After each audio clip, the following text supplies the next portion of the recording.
कुढ़नी उपचुनाव के रिजल्ट ने बिहार में एनडीए की बल्ले बल्ले कर दी। बीजेपी की जीत ने सियासी पंडितों को भी चकरा दिया तो महागठबंधन नेताओं को मंथन करने के लिए विवश कर दिया। वहीं बीजेपी के लिए तो ये 2024-25 में होने वाले चुनावों के लिए संजीवनी हो गई। कुढ़नी का किंग बनने से बीजेपी के लोग काफी गदगद हैं और विरोधियों को सुना रहे हैं कि नरेंद्र मोदी के आगे नीतीश कुमार और तेजस्वी यादव को जनता ने नकार दिया है। बीजेपी की इस जीत को लेकर सब अपने अपने ढंग से कारण गिना रहे हैं। ऐसे में 5 PM के 5 का तड़का में आज हम कुढ़नी उपचुनाव में बीजेपी के जीत के ये 5 बड़े कारण बताएंगे।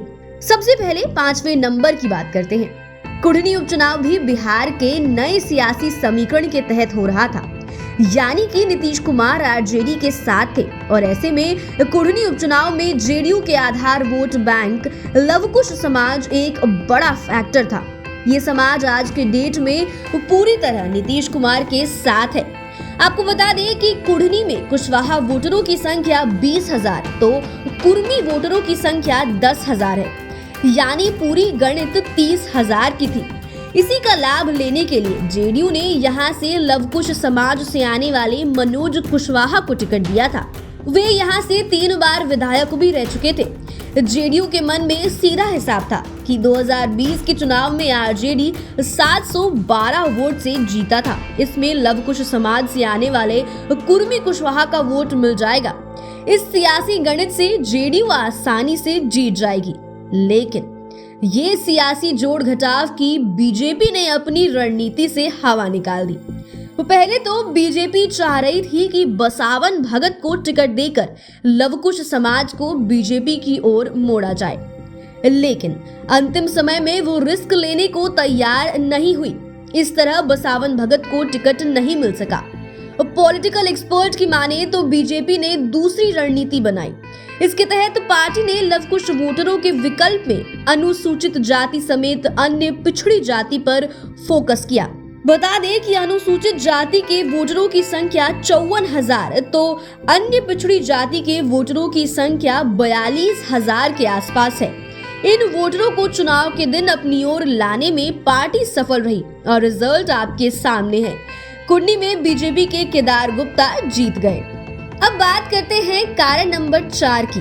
इस नंबर पर बात करेंगे चाचा पशुपति कुमार पारस और भतीजा चिराग पासवान की। दरअसल रामविलास पासवान के निधन के बाद से ही पशुपति कुमार पारस और चिराग पासवान 2 ध्रुव पर है। वहीं मुकेश सहनी के एनडीए से अलग होने के बाद से ही बीजेपी दोनों खेमों को एक करने की जुगाड़ में लग गई है। ये अलग बात है कि चाचा भतीजा अब तक एक नहीं हुए हैं, लेकिन बीजेपी के लिए दोनों प्रचार करने में जुट गए थे। पशुपति कुमार पारस तो पहले से ही एनडीए में है, जबकि चिराग पासवान ने बाहर से बीजेपी को सपोर्ट किया और वे अंतिम क्षणों में मोकामा और गोपालगंज की तरह कुढ़नी में भी बीजेपी के पक्ष में प्रचार करने लगे। दोनों के प्रचार करने से पासवान वोटों में एकजुटता बनी रही और इसका फायदा बीजेपी को मिला। वो गोपालगंज की तरह कुढ़नी में भी हारते हारते जीत गई। अब बात करते हैं तीसरे नंबर वाले कारण की। तीसरे नंबर पर गोपालगंज की तरह यहाँ भी ओवैसी फैक्टर का ही मामला है। दरअसल गोपालगंज की सफलता को देखते हुए ओवैसी की पार्टी AIMIM ने कुढ़नी में भी अपना उम्मीदवार उतारा। उसने पूर्व जिला परिषद सदस्य गुलाम मुर्तुजा अंसारी को टिकट दिया। हालांकि AIMIM को गोपालगंज की तरह कुढ़नी में उतना फायदा नहीं मिला, लेकिन जितना भी वोट आया वो महागठबंधन को हराने के लिए काफी हो गया। बता दें कि गुलाम मुर्तुजा के इलाके के मुस्लिमों पर अच्छी पकड़ है और इसका फायदा भी उन्हें मिला।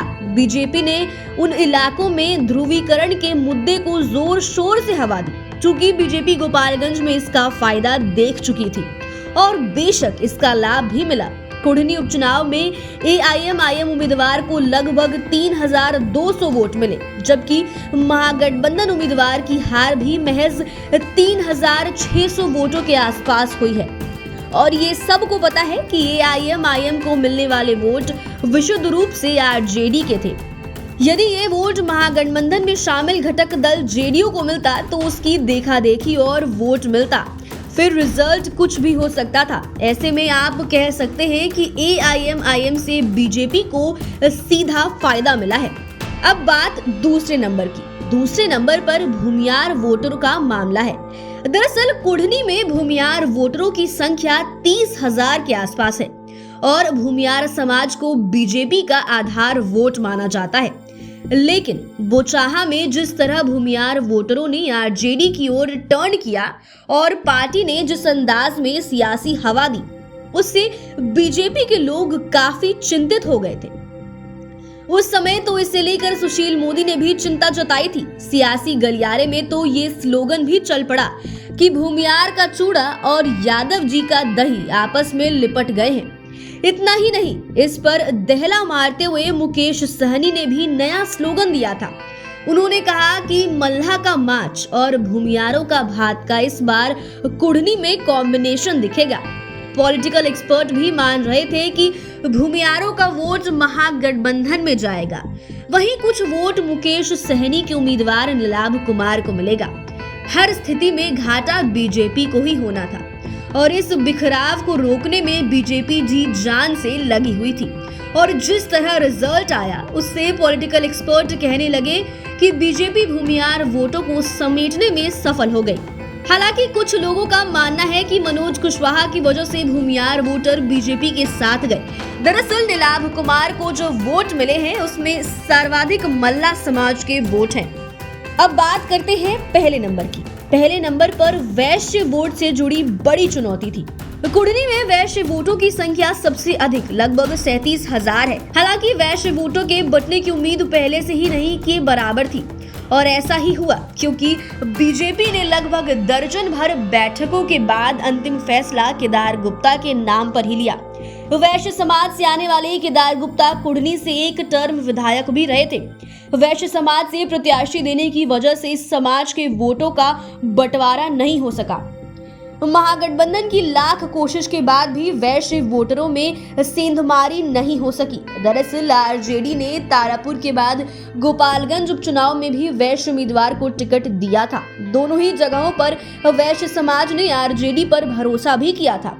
इसलिए कुढ़नी में इस आधार पर वैश्य समाज से महागठबंधन के नेता वोट भी मांग रहे थे, लेकिन उन्हें सफलता नहीं मिली और वैश्य समाज के एक मुश्त वोट बीजेपी को मिल गया, जिससे कुढ़नी में कमल खिलना आसान हो गया और इस तरह बीजेपी कुढ़नी की किंग बन गई।